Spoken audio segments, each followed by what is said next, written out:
Nous te saluons, ô toi Notre-Dame. Marie Vierge sainte, que tape le soleil, couronné d'étoiles, la lune est sous tes pas. En toi nous est donnée l'aurore du salut. Évangile de Jésus-Christ selon saint Matthieu, chapitre 20, versets 1 à 16. Marie, nouvelle, et joie de ton Seigneur. En ce temps-là, Jésus disait à ses disciples cette parabole. Le royaume des cieux est comparable au maître d'un domaine qui sortit dès le matin afin d'embaucher des ouvriers pour sa vigne. Il se mit d'accord avec eux sur le salaire de la journée. Un denier, c'est-à-dire une pièce d'argent. Il les envoya à la vigne. Sorti vers 9 heures, il en vit d'autres qui étaient là sur la place, sans rien faire. Et à cela il dit, allez à ma vigne, vous aussi, et je vous donnerai ce qui est juste. Ils allèrent, il sortit de nouveau vers midi, puis vers 3 heures, et fit de même. Vers 5 heures, il sortit encore, en trouva d'autres qui étaient là, et leur dit, pourquoi êtes-vous restés là toute la journée sans rien faire? Il lui répondit, parce que personne ne nous a embauchés. Il leur dit, allez à ma vigne vous aussi. Le soir venu, le maire de la vigne dit à son intendant, appelle les ouvriers et distribue le salaire, en commençant par les derniers pour finir par les premiers. Ceux qui avaient commencé à 5 heures s'avancèrent et reçurent chacun une pièce d'un denier. Quand vint le tour des premiers, ils pensaient recevoir davantage, mais ils reçurent eux aussi chacun un denier, une pièce. En la recevant, ils récriminèrent contre le maître du domaine. Ceux-là, les derniers venus, n'ont fait qu'une heure, et tu les traites à l'égal de nous, qui avons enduré le poids du jour et de la chaleur. Mais le maître répondit à l'un d'entre eux, mon ami, je ne suis pas injuste envers toi. N'as-tu pas été d'accord avec moi pour un denier? Prends ce qui te revient et va-t'en. Je veux donner au dernier venu autant qu'à toi. N'ai-je pas le droit de faire ce que je veux de mes biens? Ou alors ton regard est mauvais parce que moi, je suis bon? C'est ainsi que les derniers seront premiers et les premiers seront derniers. Acclamons la parole de Dieu. Louange à toi, Seigneur Jésus. Tu as donné naissance à Jésus le Sauveur.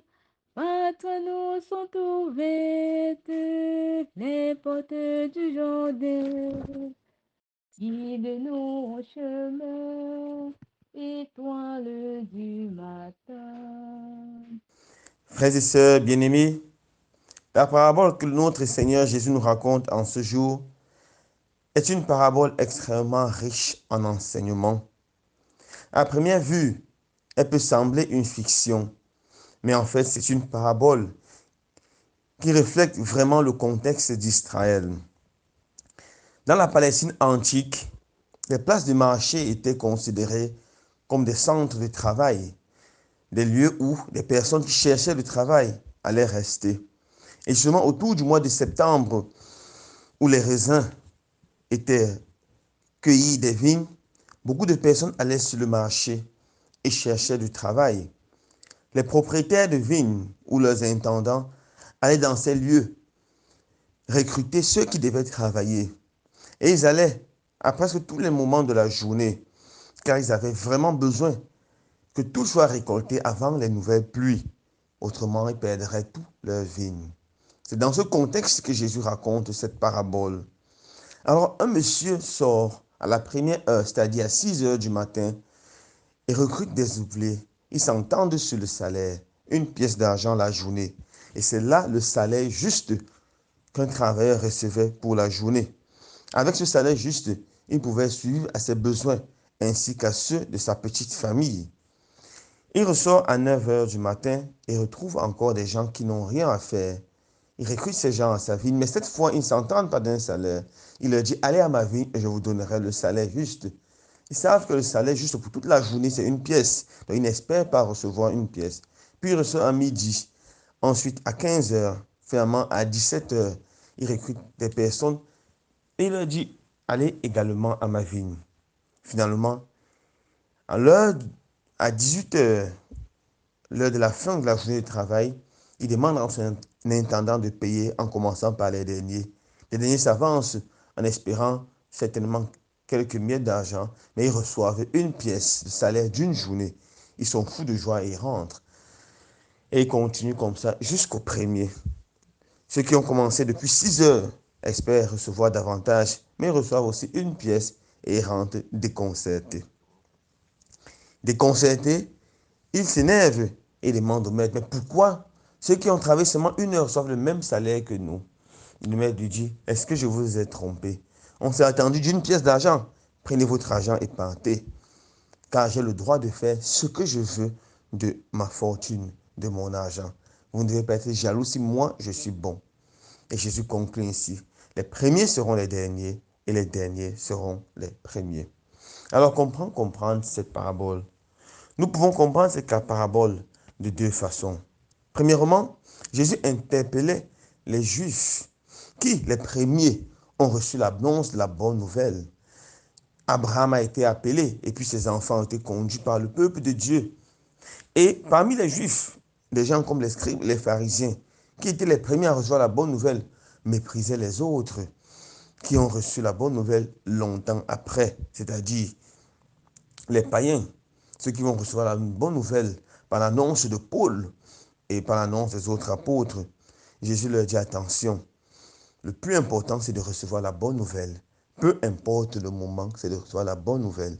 Et tous auront le même salaire, qui est le ciel, qui est le paradis. Voilà la première leçon que Jésus veut donner à ces Juifs. Mais en donnant ces leçons à ces Juifs, Jésus parle également à nous, les chrétiens. Nous qui avons été dans l'Église depuis longtemps.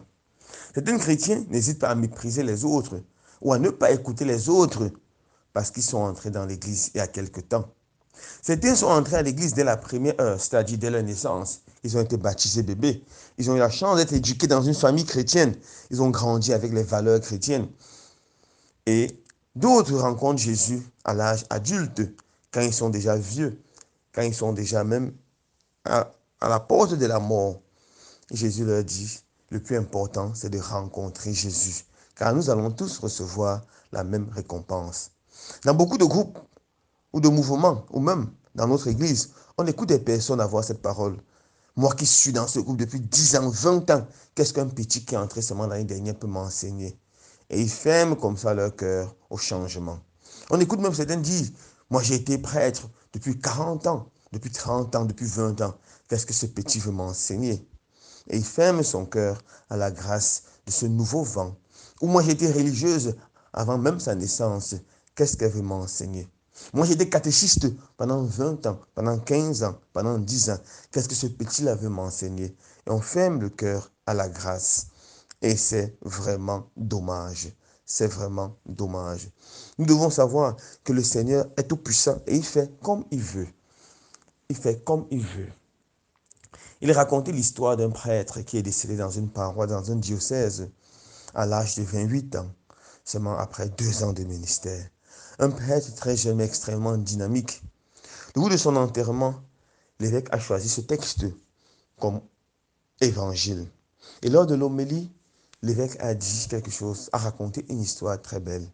Il a dit, un monsieur avait un champ et il est venu, s'est rendu compte que il a observé les travailleurs et il s'est rendu compte que l'un travaillait avec un dynamisme et une compétence exceptionnelle. Après 2 heures seulement de travail, il a tenu la main de celui qui travaille bien et il s'est mis à se balader avec lui en bavardant. Et le soir, il a donné à chacun le même salaire. Et certains se sont mis à se plaindre. Mais pourquoi il a donné le même salaire à celui-là qui a travaillé à peine 2 heures et qui a passé toute la journée à bavarder avec lui. Et le maître leur a dit, j'ai regardé la façon de travailler. Et en 2 heures, celui-ci a fait autant que vous. Il a même fait plus que beaucoup d'entre vous qui avez travaillé toute la journée. C'est pour ça que je donne à celui-là le même salaire. Allez, prenez votre salaire et partez. Et l'évêque a conclu en disant, ce prêtre n'a travaillé que 2 ans. Pour nous, c'est peu. Mais je vous assure, si on regarde la quantité de travail qu'il a fait, si on regarde la quantité de personnes qu'il a amenées au ciel par ses prédications, par sa sainteté, je vous assure, il a fait beaucoup plus que ceux qui meurent avec les cheveux blancs. Que le nom du Seigneur soit béni pour le don de ce sacerdoce qui a été court, mais qui a été si grand et si beau. C'est la même récompense, le ciel. Que le Seigneur nous donne la grâce de pouvoir rechercher la récompense du paradis. Que le Seigneur nous donne la grâce de ne pas mépriser ceux qui sont arrivés après nous. Mais que le Seigneur nous donne la grâce de pouvoir prier afin que tous puissent devenir chrétiens, même si c'est à la dernière heure de leur vie. Que tous s'engagent à suivre le Seigneur, que tous s'engagent à travailler dans la vigne du Seigneur, qui est la vie chrétienne et l'évangélisation du monde. Loué soit Jésus-Christ.